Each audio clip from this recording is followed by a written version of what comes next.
Hola, muy buenos días a todos. Me llamo Javier Sarabia. Este es el canal de Los Libros Son de Todos, la biblioteca que recorremos los parques, las plazas, los espacios públicos de la ciudad de La Paz para llevarles la lectura a todas las personas completamente gratis, prestando libros de literatura, ensayos, etcétera, ¿no? Y hemos abierto este canal precisamente para empezar a dialogar un poco con los autores de estos libros que prestamos, ¿no? Con los autores nacionales. Y hoy día tenemos la grata presencia de Javier Aguilar. Gracias. Bienvenido. Javier Aguilar, él es politólogo de la Universidad Católica Boliviana y está especializado en el tema de el indianismo y la teoría descolonial, ¿no? Entonces, él nos ha hecho el favor, bueno, y nos ha hecho esta donación de este libro que se llama El indianismo como enfoque decolonial, la propuesta de Fausto Reinaga entre 1970 y 1971. Este libro forma parte de nuestra biblioteca y queremos conocer un poco más, Javier, de este libro. Y la primera pregunta que te quiero hacer es que nos expliques un poco qué es el pensamiento de Fausto, cuál es el pensamiento de Fausto Reinaga y cuál es el enfoque decolonial que él tuvo y cómo tú analizas este pensamiento en tu libro, ¿no? Exacto. Agradecerte una vez más por estar aquí, por tu donación de este libro que va a servir para todos y bienvenido, Javier. Un placer, Javi. Más bien a ti las gracias por permitirme eh, dar este pequeño aporte a esta biblioteca tan linda que estás armando, ¿no? Y a este proyecto tan interesante, ¿no? Que se está planteando. Bueno, mira, para las personas que tal vez por primera vez están escuchando de quién es Fausto Reinaga, ¿no? Primero comentarte que Fausto Reinaga es un quechua aymara, ¿no? Que nace en un ayllu llamado Hatun Huahuanicala, que es en el norte de Potosí. Él nace en 1906 y muere en 1994, ¿no? Pero algo interesante, por ejemplo, de su vida es que él perdió, por ejemplo, el brazo de muy pequeño, ¿no? A una corta edad, ¿no? Pero eso no le ha impedido a hacer las tareas cotidianas que tenía en su hogar y posteriormente también, qué sé yo, o adentrarse, digamos, a la academia, ¿no? Otro dato bien interesante también de Fausto es que él recién aprende a hablar y escribir en castellano a los 16 años, ¿no?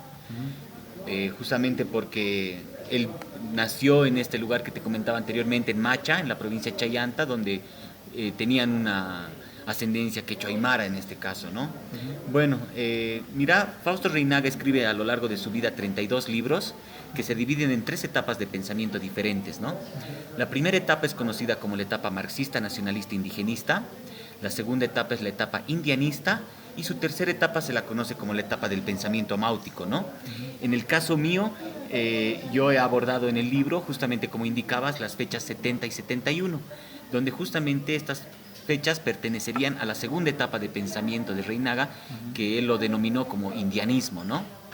Ahora, por otro lado, justamente comentarte que este libro nace como, en primer lugar, como mi tesis en Ciencias Políticas de la Universidad Católica. Ya posteriormente decido publicar el libro, sobre todo en homenaje a los 50 años que cumple la Revolución India, ¿no? De Fausto Reinaga. Entonces he querido que este sea un pequeño aporte y un reconocimiento a esta obra tan fundamental, la Revolución India, que justamente cumplió 50 años, ¿no? Justamente el año pasado, si tú ves de 1970 al 2020, es los años que te indico, ¿no? Claro.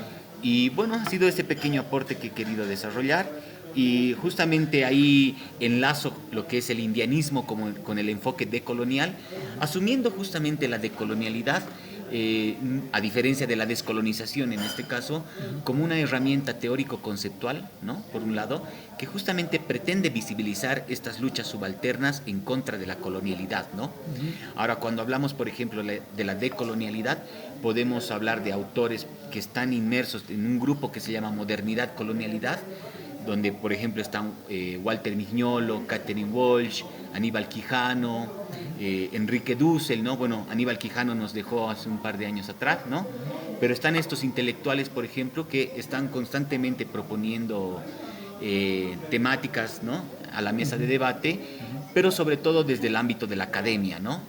En cambio, Reinaga, él, como decía, ¿no? Él no escribe de la teoría, para hacer la práctica, ¿no? Al contrario, él escribe desde la praxis de su propia vida, ¿no? Entonces eso es un poco interesante también analizar, sobre todo en su segunda etapa de pensamiento, el indianismo, que es la etapa más resaltante, digamos, de las obras de Reinaga, ¿no? Y dentro de esta etapa, la Revolución India, que es el libro cumbre, podría decirse, del pensamiento de Reinaga, ¿no? Sí, sí. Bueno, nosotros en la biblioteca tenemos, a propósito, el libro La Revolución India de Fausto Reinaga, también para todos los que se quieran prestar ese libro, lo tenemos. Como tú decías, es un libro muy importante, ¿no? Sí. Y para la historia del país, ¿no? Sobre todo como en el pensamiento político. ¿Tú cuál dirías que es, digamos, la importancia precisamente de ese libro, por ejemplo, de La Revolución India de Fausto Reinaga? Exacto, mira, justamente hay algo bien interesante en el pensamiento político boliviano contemporáneo, ¿no? Y no solamente contemporáneo, sino desde el inicio de nuestro país, ¿no? Bien podríamos en este caso citar a Reinaga, ¿no? Cuando hablaba, por ejemplo, de las dos Bolivias, ¿no? Entonces, ahí, por ejemplo, podríamos decir, así como existen dos Bolivias, ¿no? También existen dos relatos, dos formas de contar una historia, ¿no? Una historia que está ligada más al pensamiento occidental, ¿no? Al blanco mestizo, al criollo, que ve la historia de Bolivia desde una visión, digamos, ¿no? Y por el otro lado, nuestros pueblos, digamos, ¿no? Que a partir de esta herencia colonial que hemos vivido, también nacen con prejuicios, nacen con muchas cuestiones que nos tenemos que nosotros mismos analizar, digamos, críticamente, reflexivamente, y desde ahí también se va construyendo otra forma de pensar, ¿no? Otra forma de pensamiento político, digamos, ¿no? Por ejemplo, yo te comento en la universidad, ¿no? Cuando empecé a estudiar ciencias políticas, a mí me hacían leer Montenegro, me hacían leer Nicome de Santelo, ¿no es cierto? Y cuando tú lees estos intelectuales, tú te das cuenta de qué visión ellos tienen de Bolivia, ¿no? Muchas veces con tintes discriminadores, muchas veces con tintes racistas, digamos, que de alguna manera es lo que imperaba en ese momento, en esa época, ¿no es cierto? Esa diferenciación de unos sobre otros, ¿no? Y esa inferiorización que eso ha traído también a nuestra población, ¿no? Entonces, en este caso, mira, el pensamiento político boliviano, a mi entender, se puede ver desde estos dos enfoques, ¿no? Desde quién te lo está contando la historia, ¿no? Porque obviamente no va a ser una historia lineal como sucedería en Europa, por ejemplo, ¿no? Que tanto, por decirlo de alguna manera, burgueses y proletarios tienen la misma historia, ¿no? La nuestra no, al contrario, ¿no? Nosotros venimos de una herencia colonial donde justamente nos han impuesto esas ideas del opresor, del oprimido, de que unos son superiores, otros inferiores, o de por sí nuestra misma república cuando ha sido fundada en 1825, ¿no? Donde sí existía o se hablaba, por ejemplo, de la libertad y todas esas cosas, pero cuando lo ponemos en la práctica, en la mesa, ¿no? Vemos que no era tan real eso, ¿no? O sea, es decir, unos sí eran considerados ciudadanos, otros no, unos sí tenían derechos de votar, unos sí tenían derecho de la educación y otros no. Entonces ahí habría que cuestionarse, digamos, qué tipo de libertad en realidad estamos hablando, ¿no? Entonces a partir de toda esa gama, digamos, de enfoques que podríamos tener, yo pienso que en la actualidad el pensamiento político boliviano contemporáneo está asumiendo un papel ya no tanto de un pensamiento ligado al eurocentrismo, digamos en este caso, sino propuestas que nacen desde nosotros mismos, digamos, ¿no? Es decir, como decía, por ejemplo, Reinaga, ¿no? El blanco no tiene que hablar por el indio, digamos, ¿no? Es el indio quien tiene que hablar por el propio indio, ¿no? Y eso yo pienso que se está asumiendo de alguna manera actualmente y si bien hay mucho que todavía por hacer, se está avanzando, ¿no? En ese sentido, ¿no? Entonces, como tú dices, ¿no? Hay como una crítica, ¿no? Es decir, puede haber una historia de Bolivia no tan crítica, como más oficial o más tradicional, más conservadora, pero también puede haber una historia más crítica, ¿no?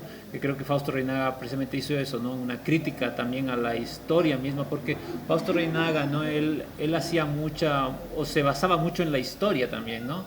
Él hacía todo un recorrido histórico para develar todo esto que estás diciendo, ¿no? Este quiebre, digamos, entre dos Bolivias, ¿no? Exacto. A través de la historia él va va contando cómo se puede ver que hay dos trayectorias, digamos, ¿no? Históricas.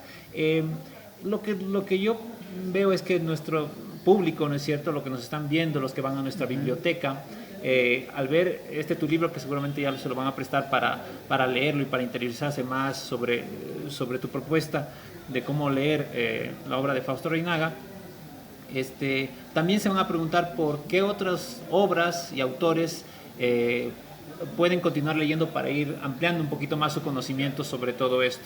No sé, ¿tú qué les podrías decir? Bueno, mira, en este caso yo lo que podría sugerir en primer lugar es que obviamente lean, se presten el libro de la Revolución India, ¿no? Cuando tengan la oportunidad de estar ahí con ustedes. Y sobre todo puedan escudriñar a partir de ahí una forma diferente de pensar nuestra historia, ¿no? Reinaga decía algo bien interesante que era la historia, él decía, ¿no? Nosotros tenemos una historia no contada, una historia no escrita, ¿no es cierto? Entonces, la misión nuestra es esa, ¿no? Escribir esa nueva historia, esos vacíos que nosotros podemos encontrar en algunos momentos de esa historia oficial, como la llamas, tratar, digamos, de generar nuevos espacios de discusión, de pensamiento, tratar de entender que la historia de Bolivia ha sido construida también desde una visión, digamos, ¿no? Que podríamos decir no aglomeraba todo el conjunto, ¿no? Entonces yo, para sugerir, digamos, a quienes estuviesen interesados en el indianismo, en este caso, por ejemplo, y un poquito escudriñar más sobre este pensamiento ideológico, hay muy lindos libros, digamos, que podrían estudiar, ¿no? Por ejemplo, te puedo señalar autores, ¿no? Como don Esteban Ticona, que es una persona que justamente yo he leído su libro, ¿no? Su tesis doctoral que él hizo en una universidad en la Simón Bolívar, para poder también complementar un poco mi libro, ¿no? Esa tesis está en internet, me parece. Está en internet, sí. Ajá. No tengo ahorita el nombre exacto, sí está en las referencias bibliográficas. Es en la Universidad Andina Simón Bolívar. Exactamente, ya. Sí. Por ejemplo, este libro me ha gustado mucho porque me ha dado luces, digamos, de cómo tratar este tema, por un lado.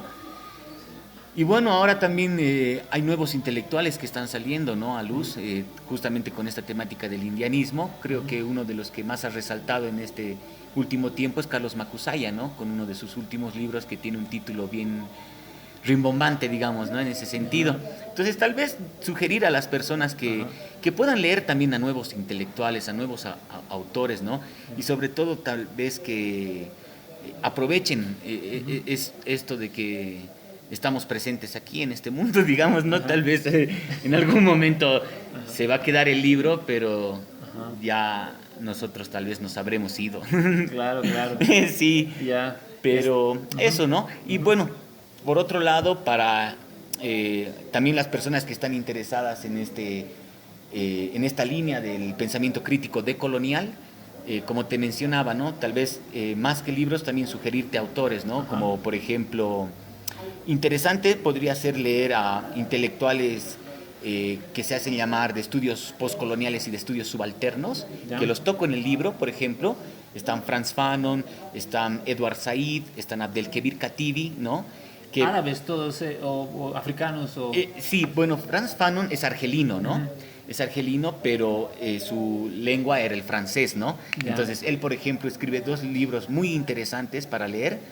Uno es Pieles Negras, Máscaras Blancas, en alusión de cómo nosotros justamente a partir de esos prejuicios que vamos creando, de alguna manera hemos creado en nuestro ser una especie de sentir vergüenza de quiénes somos, de dónde venimos, ¿no?, para simular algo ajeno, ¿no? Entonces, más o menos eso te habla Pieles Negras, Máscaras Blancas, de Frantz Fanon, ¿no? Otro libro de él, por ejemplo, también es Los Condenados de la Tierra, ¿no?, que es muy lindo también y que te ejemplifica justamente esta otra historia, este otro lado, digamos, de la historia, del enfoque que nosotros planteamos, digamos, ¿no? Como te mencionaba también Edward Said, que es fundamental, por ejemplo, porque yo ahí estudié a Edward Said sobre todo en el tema del papel del intelectual, ¿no? Él decía, por ejemplo, una frase muy linda que se me quedó cuando estuve leyéndolo, era: el intelectual tiene que estar en el mismo barco que el débil, ¿no?, que el desposeído. O sea, esa es una misión importante, digamos, ¿no? No tendría que estar del lado del del opresor, digamos, ¿no? Por decirlo de alguna manera, sino del oprimido, ¿no? Y tratar de ayudar, ¿no? De poder Un poco lo brindar, que decía, digamos, ¿no? El intelectual orgánico de Gramsci. Por ejemplo, ¿no? Algo así. Exacto. Y también, digamos, otro intelectual muy interesante es Abdelkebir Katibi, ¿no? Que también lo toco acá en el libro, que justamente él sí es árabe, es de Marruecos, es marroquí él, y bueno, Edward Said es palestino, ¿no? Él es marroquí en este caso, Abdelkebir Katibi, y él plantea un concepto bien interesante, ¿no? El pensamiento otro, ¿no? Que no es lo mismo que un otro pensamiento, ¿no? Es el pensamiento otro. Puede ser que sea un juego de palabras, digamos, pero se está tratando también de crear nuevos conceptos, digamos, en torno a esto, ¿no? Y bueno, por otro lado también los intelectuales del grupo Modernidad Colonialidad, ¿no? También para los que están interesados justamente en estas conceptualizaciones de la decolonialidad, te podría mencionar, ya te dije anteriormente, ¿no? Por ejemplo, Catherine Walsh, que justamente es la que propone, la que plantea el término de colonial, ¿no? Y que ella dice, ¿no? No simplemente es un anglicismo, ¿no? No es solamente quitarle la S y ya, ¿no? Sino que tiene toda una batería de pensamiento crítico, obviamente encerrado en este concepto, digamos, ¿no? Después también Aníbal Quijano, me gustaría que las personas que tuviesen la oportunidad de leerlo lo hagan, es un peruano. Él sobre todo nos plantea 3 conceptos fundamentales que también los toco en el libro, ¿no? La colonialidad del poder, la colonialidad del saber y la colonialidad del ser, ¿no? Justamente entendiendo la colonialidad como un carácter general de dominación en el mundo en la actualidad, ¿no? Si bien el colonialismo existió en un momento de la historia del mundo, ¿no? Es decir, entender la esclavitud como un derecho legal, por decirlo de alguna manera, ¿no? Si ya hemos superado, digamos, eso, ahora ya no es legal tener esclavos, pero del colonialismo pasamos a la colonialidad, ¿no? Entendido, como te vuelvo a mencionar, como un carácter general de dominación en el mundo, pero en la actualidad, ¿no? Y que tienes diferentes herramientas, ¿no? de dominación, puede ser la tecnología, puede ser, no sé, muchas cosas en las que vivimos ahora con lo que llamamos modernidad, por decirlo de alguna manera, ¿no? Exacto. Y después tal vez podría sugerir otro intelectual, a 2 grandes, digamos, que también están dentro del pensamiento decolonial, que son Walter Mignolo y Enrique Dussel, ¿no? Ambos argentinos. En este caso, Enrique Dussel se nacionalizó mexicano también, da clases en México, si no me equivoco, en universidades de allá. Y claro, ellos también plantean conceptos muy interesantes, ¿no? Por ejemplo, Walter Mignolo nos habla del pensamiento fronterizo, ¿no? Y que es sumamente interesante cómo lo va desarrollando, lo va planteando. Y Enrique Dussel sobre todo se cuestiona el tema de los elementos del mito de la modernidad, ¿no? ¿Qué entendemos por modernidad, no? Él nos decía que detrás de la modernidad también hay una colonialidad, ¿no? Que está inmersa ahí, pero que no es muy visible, digamos, no es muy palpable, pero que está presente, ¿no? En todo momento. Entonces yo tal vez sugerir esos autores, sobre todo porque a diferencia, digamos, de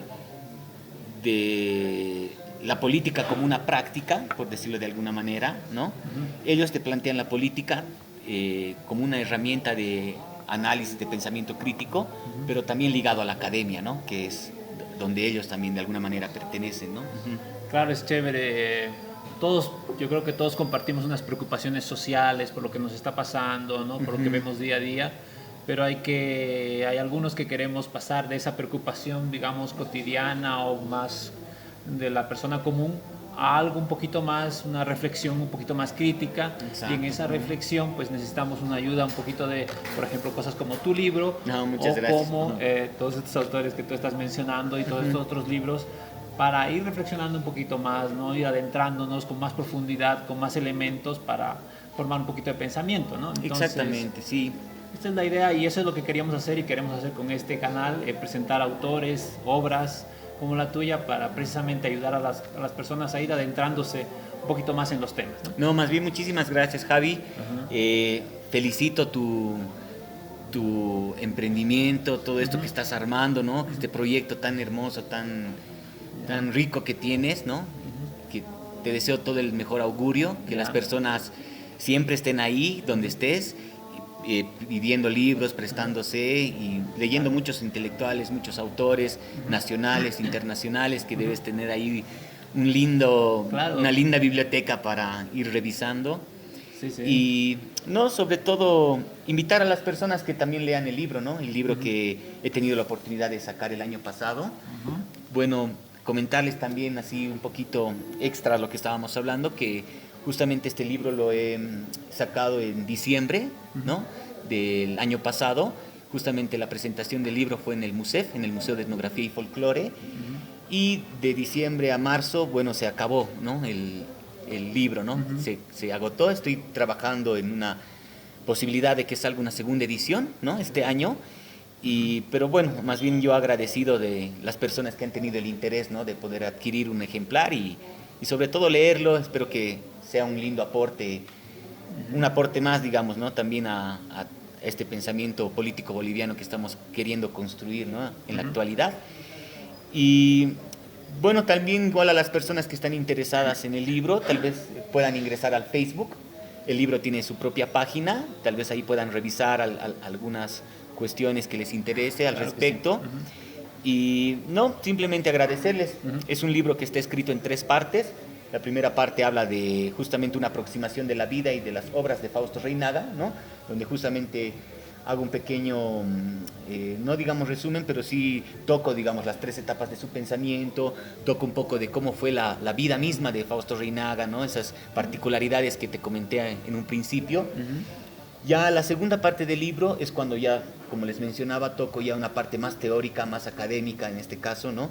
Donde primero toco a los intelectuales que se hacen llamar postcoloniales y subalternos, como les mencionaba anteriormente, y por otro lado toco también a estos del grupo Modernidad Colonialidad, ¿no? Y ya la tercera parte del libro es cuando prácticamente desarrollo el título mismo de la obra, ¿no? El indianismo como enfoque decolonial, la propuesta de Fausto Reynaga 1970-1971, donde prácticamente ahí ya desarrollo las 3 obras de Reynaga, ¿no? Fundamentales: la Revolución India, que es publicada el 70, el Manifiesto del Partido Indio de Bolivia, que es también publicado el 70, y Tesis India, que es publicada el 71, que podría decirse que son los 3 libros fundamentales dentro del pensamiento ideológico indianista, ¿no? Entonces ahí, bueno, prácticamente van a poder leer cuál es el pensamiento, cuál es la propuesta de don Fausto Reynaga de las épocas 70-71, y bueno, termino este libro con 3 entrevistas, ¿no? En este caso son a HCF Mansilla, a Carlos Macusaya y a Hilda Reynaga, ¿no? Justamente con la intención de tener las voces desde diferentes enfoques, desde diferentes lugares.